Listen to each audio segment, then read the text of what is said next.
بسم اللہ الرحمن الرحیم والسماء ذات البروج، برجوں والے آسمان کی قسم۔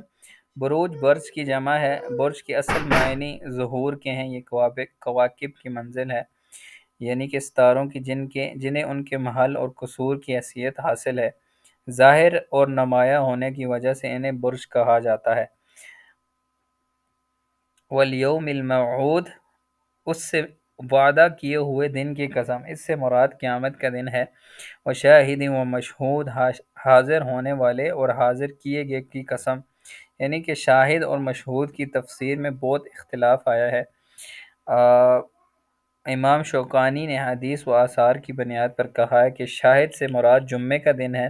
اس دن جس نے جو عمل کیا ہوگا یہ قیامت کے دن اس کی گواہی دے گا۔ اور مشہود سے عرفہ یعنی کہ 9 ذی الحجہ کا دن ہے، جہاں لوگ حج کے لیے جمع ہوتے ہیں۔ قتل اصحاب الاخدود، کہ خندقوں والے ہلاک کیے گئے، یعنی کہ جن لوگوں نے خندقیں کھود کر اس میں رب کے ماننے والوں کو ہلاک کیا ان کے لیے ہلاکت اور بربادی ہے۔ قتل بمعنی لان، یعنی النار ذات الوقود، وہ ایک آگ تھی ایندھن والی۔ یہ خندقیں کیا تھی؟ ایندھن والی آگ تھی جو اہل ایمان کو اس میں جھونکنے کے لیے دکائی گئی تھی۔ اذ ہم علیہا قعود، جبکہ وہ لوگ اس کے آس پاس بیٹھے تھے۔ کافر بادشاہ یا اس کے کارندے آگ کے کنارے بیٹھے تھے، اہل ایمان کے جلنے کا تماشا دیکھ رہے تھے، جیسے کہ اگلی آیت میں ہے وَهُمْ عَلَى مَا يَفْعَلُونَ بِالْمُؤْمِنِينَ شُهُودٌ، اور مسلمانوں کے ساتھ جو کر رہے تھے اس کو اپنے سامنے دیکھ رہے تھے۔ یعنی کہ اب اس میں جیسے حضرت بلال رضی اللہ عنہ کو بھی کوئلوں پر لٹا دیا گیا، اور جو سامنے مشرکین تھے وہ بھی سارے دیکھ رہے تھے۔ وَمَا نَقَمُوا مِنْهُمْ إِلَّا أَن يُؤْمِنُوا بِاللَّهِ الْعَزِيزِ الْحَمِيدِ، یہ لوگ ان مسلمانوں کو کسی اور گناہ کا بدلہ نہیں لے رہے تھے سوائے اس کے کہ وہ اللہ کو ایک مانتے تھے، اس پر ایمان لاتے تھے، یعنی کہ ان کا صرف اور صرف یہ تھا کہ وہ اللہ پر ہی ایمان لاتے تھے۔ اس کی وجہ سے انہیں تکلیفیں مصیبتیں دی گئی۔ الذی لہ ملک السماوات والارض واللہ علی کل شیء شہید، جس کے لیے آسمان و زمین کا ملک ہے اور اللہ کے سامنے ہے ہر چیز۔ ان الذين فتنوا المؤمنين والمؤمنات ثم لم يتوبوا فلهم عذاب جہنم ولهم عذاب الحریق، بے شک جن لوگوں نے مسلمانوں مردوں اور عورتوں کو ستایا پھر توبہ بھی نہ کی تو ان کے لیے جہنم کا عذاب ہے اور جلنے کا عذاب ہے۔ ان الذين آمنوا وعملوا الصالحات لهم جنات تجری من تحتها الانہار ذلك الفوز الکبیر، بے شک ایمان قبول کرنے والوں اور نیک کام کرنے والوں کے لیے باغات ہیں جن کے نیچے نہریں بہہ رہی ہوں گی۔ ان بطش ربک لشدید، یقیناً تیرے رب کی پکڑ بڑی سخت ہے، یعنی جب وہ اپنے ان دشمنوں کی گرفت پر آئے جو اس کے رسولوں کی تکذیب کرتے اور اس کے حکموں کی مخالفت کرتے تھے، تو پھر اس کی گرفت سے انہیں کوئی نہیں بچا سکا۔ انہ هو یبدئ ویعید، وہی پہلی مرتبہ پیدا کرتا ہے وہی دوبارہ پیدا کرے گا، یعنی کہ جس نے پہلی دفعہ پیدا کر لیا اس کے لیے دوسری دفعہ پیدا کرنا کون سا مشکل والی بات ہے۔ وَهُوَ الْغَفُورُ الْوَدُودُ، وہ بڑا بخشنے والا بہت محبت کرنے والا ہے۔ ذو العرش المجید، عرش کا مالک ہے، عظمت والا ہے۔ فعال لما یرید، جو چاہے اسے کر گزرتا ہے، اسے کوئی روکنے والا نہیں ہے، جیسے اس کو چاہتا ہے وہ ویسے ہی ہوتا ہے۔ فَعَلْ أَتَاكَ حَدِيثُ الْجُنُودِ، کیا تجھے لشکروں کی خبر ملی ہے؟ فرعون و ثمود، یعنی فرعون اور سمود کی۔ بل الذین کفروا فی تکذیب، کچھ نہیں بلکہ کافر تو جٹلانے میں پڑے ہوئے ہیں، یعنی کہ یہ جٹلا رہے ہیں۔ ذرا ان کو خبر ان کے پاس پہنچی ہے فرعون اور قوم سمود کا کیا حال ہوا ہے۔ واللہ من ورائہم محیط، اور اللہ تعالیٰ کی بھی انہیں ہر طرف سے گھیرے ہوئے ہے، یعنی کہ ان بطش ربک لشدید کے بارے میں ہے کہ یہی کا ثبات اور اس کی تاکید کے لیے آیا ہے کہ اللہ تعالیٰ بھی انہیں ہر طرف سے گھیرے ہوا ہے، یہ بچ کر کہیں نہیں جا سکتے۔ بل ہوا قرآن مجید، بلکہ یہ قرآن ہے بڑی شان والا، فی لوح محفوظ، لوح محفوظ میں لکھا ہوا ہے، یعنی کہ لوح محفوظ میں لکھا ہوا ہے جہاں فرشتے اس کی حفاظت پر معمور ہیں۔ اللہ تعالیٰ حسب ضرورت اسے نازل فرماتا تھا، یعنی کہ جب نبی صلی اللہ علیہ وسلم پر نازل ہوتا تھا تو نسبت یعنی کہ جو آیتیں ہوتی تھیں وہ ایک ایک دو دو کر کے نازل ہوتی تھی، پورا قرآن نازل نہیں ہوتا تھا۔ بسم اللہ الرحمن الرحیم، والسماء والطارق، قسم ہے آسمان کی اور اندھیرے میں روشنی ہونے والے کی۔ وما ادراک ما الطارق، تجھے کیا معلوم کہ رات کو نمودار ہونے والی چیز کیا ہے؟ النجم الثاقب، وہ روشن ستارے ہیں۔ طارق سے مراد جو خود قرآن نے واضح کر دیا ہے کہ روشن ستارے طارق ہیں، جس کے لغوی معنی کھٹکھٹانے کے ہیں، لیکن طاق رات کو آنے والے کے لیے استعمال ہوتے ہیں۔ ستارے کو بھی طارق اس لیے کہا گیا ہے کہ یہ دن کو چھپ جاتے ہیں اور رات کو نمودار ہوتے ہیں۔ ان کل نفس لما علیہ حافظ، کوئی ایسا نہیں جس پر نگہباں فرشتہ نہ ہو، یعنی کہ ہر نفس پر اللہ تعالیٰ کی طرف سے فرشتے مقرر ہیں جو اس کے نامہ اعمال کو لکھ رہے ہیں۔ فَلْيَنظُرِ الْإِنسَانُ مِمَّا خُلِقَ، انسان کو دیکھنا چاہیے کہ وہ کس چیز سے پیدا کیا گیا، یعنی کہ منی سے جو قضائے شہوت کے بعد زور سے نکلتی ہے، یہی قطرہ آب و رحم عورت میں جڑ اللہ کے حکم سے حمل کا باعث بنتا ہے۔ تو انسان کو اپنی اوقات دیکھنی چاہیے کہ وہ کدھر سے آیا ہے۔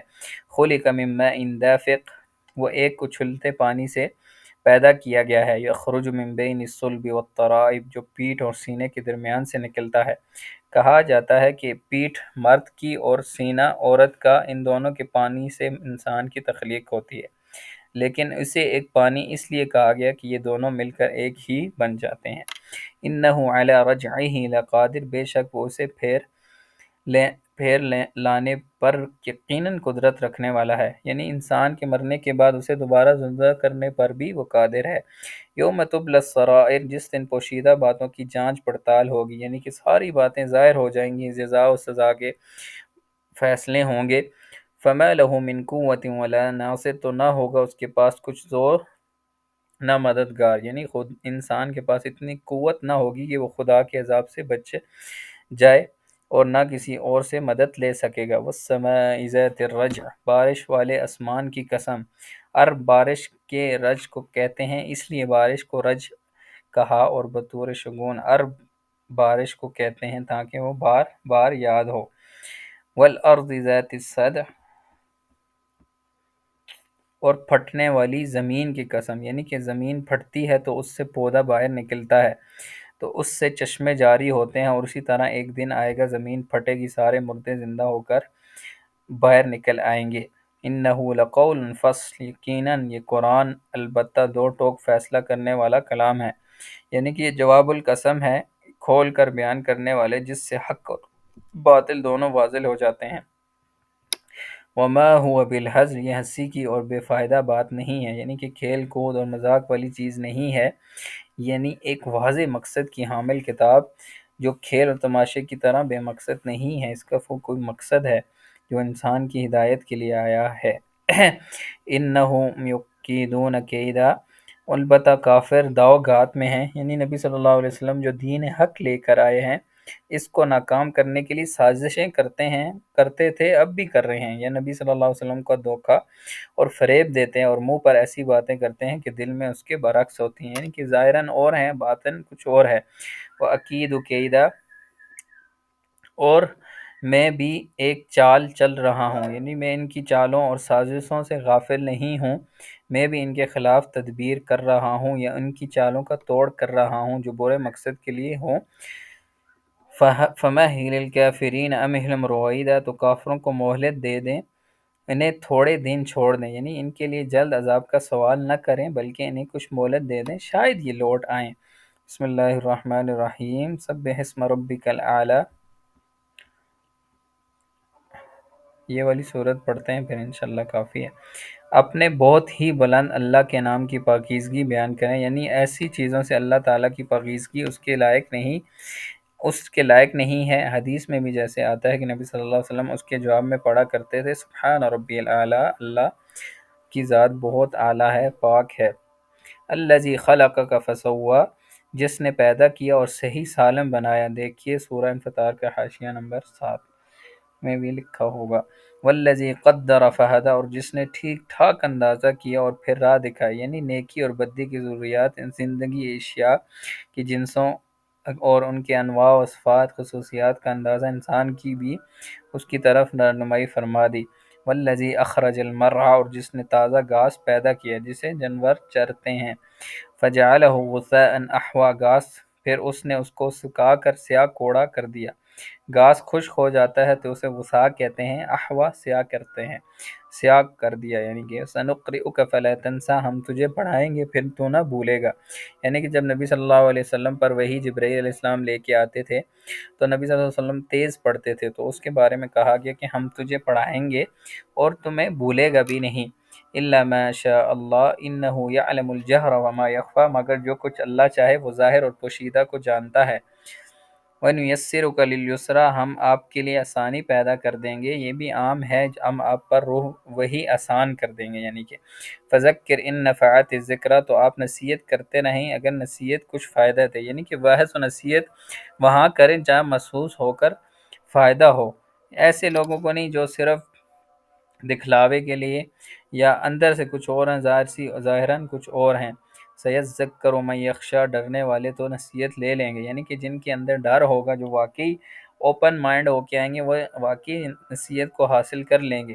وَيَتَجَنَّبُهَا الْأَشْقَىٰ، ہاں بدبخت اس سے گریز کریں گے، یعنی کہ اسے نصیحت سے فائدہ نہیں اٹھا سکیں گے، کیونکہ ان کا کفر پر اصرار اللہ کی معصیتوں میں انمناک جاری رہتا ہے، یعنی کہ ان کے دل ہی اسی وجہ سے آتے ہیں کہ تاکہ ہم دوسروں کا مذاق اڑا سکیں، حالانکہ وہ ایمان لانے والے نہیں ہوتے۔ الذی یصلی النار الکبریٰ، کبریٰ جو بڑی آگ میں جائیں گے، ثم لا یموت فیہا ولا یحیا، جب وہ آگ میں ڈالے جائیں گے جہاں پھر نہ مریں گے نہ جئیں گے بلکہ حالت نظم میں پڑے رہیں گے، یعنی کہ جب انہیں آگ میں ڈالا جائے گا ان کی چمڑی جل جائے گی، اللہ تبارہ ان کو چمڑی دے گا۔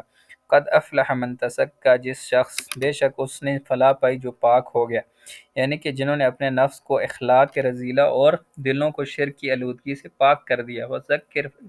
وذکر اسم ربہ فصلی، اور جس نے اپنے رب کا نام یاد رکھا اور نماز پڑھتا رہا۔ بل تؤثرون الحیات الدنیا، لیکن تم دنیا کی زندگی کو ترجیح دیتے ہو، والآخرۃ خیر وابقی، اور آخرت بہت بہتر اور بہت بقا رہنے والی ہے، کیونکہ دنیا اور اس کی ہر چیز فانی ہے، جبکہ آخرت کی زندگی دائمی ہے اور ابدی ہے۔ ان ھذا لفی الصحف الاولی، یہ باتیں پہلی کتابوں میں بھی ہیں، صحف ابراہیم و موسیٰ، یعنی ابراہیم اور موسیٰ علیہ السلام کی کتابوں میں بھی۔ سبحانک اللہم و بحمدک، نشہد ان لا الہ الا انت، نستغفرک و نتوب الیک۔ السلام علیکم ورحمۃ اللہ وبرکاتہ۔